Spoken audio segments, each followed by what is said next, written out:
ኮማንዶ አየር ወለድና ልዩ ኃይል ጸረ ሽብር ጠላትን ቅስም የሰበሩና ሀገርን ያኮራ ጀግነት የፈጸሙ ናቸውን ሌተናል ጀነራል ሹማ አብደታ ገለጹ። የልዩ ዘመቻዎች እዝ 65ኛ ዓመት የምስረታ በዓሉን በተለያዩ ዝግጅቶች ያከብራል። ክብረ በዓሉን አስመልክቶ መግለጫ የሰጡት የልዩ ዘመቻዎች እዝ አዛዥ ሌተናል ጀነራል ሹማ አብደታ ኮማንዶ አየር ወለድና ልዩ ኃይል ጸረ ሽብር በየስርዓቱ በተለያየ ፈተናዎች ውስጥ ያለፉና እየተጠናከሩ መምጣታቸውን ገልጸው የጥላትን ቅስም የሰበሩና ሀገርን ያኮሩ ጀግንነት የፈጸሙ ናቸውን ተናግረዋል።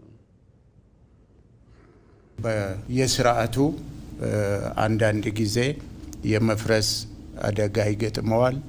አንዳንድ ጊዜ ደግሞ እየተጠናከረ ከስርዓቱ ጋር በየጊዜ እየወረደ እየቆመ እየተነሳ ደግሞ አቅሙን እየጨመረም አየር ወለድን ይዞ የኮማንዶ ኃይላችንን ይዞ የልዩ ኃይልና ጸረ ሽብርን ይዞ ከዛ አልፎ ደግሞ የራሱ የኢዙ የሆነውን ጠንካራ መሰልጠኛ ማዕከልን አደራጅቶ አንድ አየር ወለድ መዝለል ያለበት በሳይንስና ጥበብ የተቀመጠ ከፍታ አለ። ግን ደግሞ ወገን ኃይል ከበባ ውስጥ ነው ያለ። ዝቅ ካለ አውሮፕላኑ የሚመታበት ሁኔታ ከፍተኛ ነው። በጣም ከፍ ካለ ደግሞ ጠላት ውስጥ ነው የምትወርቀው።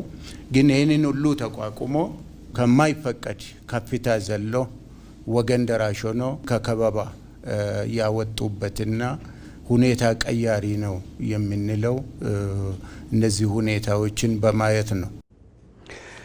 ኢትዮጵያ ድንበር ተሻጋሪ ሆኖ ግዳጆችን በመፈጸም አኩሪ ታሪክ ያላት መሆኑን ያነሱት ሌተናል ጀነራሉ የልዩ ዘመቻዎች እዝ ሰርጎ ገቦችና ሽብርተኞችን ተከታትሎ በመደምሰስና ሴራቸውን ቀድሞ በማክሸፍ ከውስጥም ከውጭ የሚቃጡ ጥቃቶችን በመከላከል ረገድ ሁኔታ ቀያሪ እዝ መሆኑን አብራርተዋል።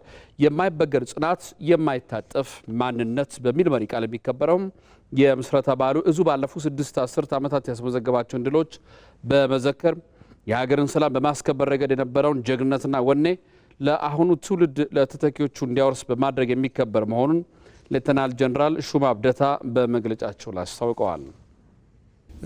ተሻግረን የመጣ ነው የ65 ዓመት ጉዞ ከኛ በፊት የነበሩም አሁን ያለውም ያንን ሲኢል ነው ይዘው መጥቶ እየተናበበ ድሉን እየደመረ መጣውና በዓላችን የመክበራችን አላማም ትልቁ አንዱ ይሄንን የነበረውን ጀግንነት ህሊው ወኔ ሁኔታ ቀያሪነታችን ለትውልድ ደግሞ ይሄንን እናስተላልፈው በዚህ መድረክ አድርገን ትውልድ ከኛው ላይ ያሉ ልጆች ይወቁት።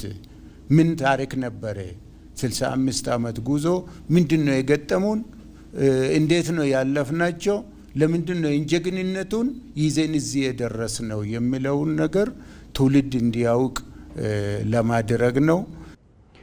የልዩ ዘመቻዎች እዝ 65ኛ ዓመት ምስረታ በዓል የካቲት 15 2018 ዓ.ም በሐዋሳ ስቴዲየም ለየት ባሉ ዝግጅቶች እንደሚከበርም ተገልጿል።